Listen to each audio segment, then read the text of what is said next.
একবার মুসা আলাইহিস সালাম আল্লাহ তাআলাকে জিজ্ঞেস করলেন, হে আল্লাহ, আপনি যখন খুশি হন তখন কি করেন?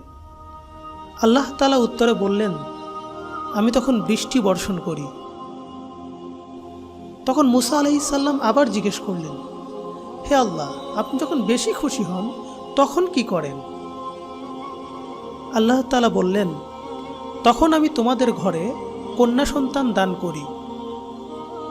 মুসা আলাইহিস সালাম আবার বললেন, হে আল্লাহ, আপনি যখন সবচেয়ে বেশি খুশি হন তখন কি করেন? তখন মহান আল্লাহ তাআলা বললেন, আমি তখন তোমাদের গৃহে মেহমান প্রেরণ করি।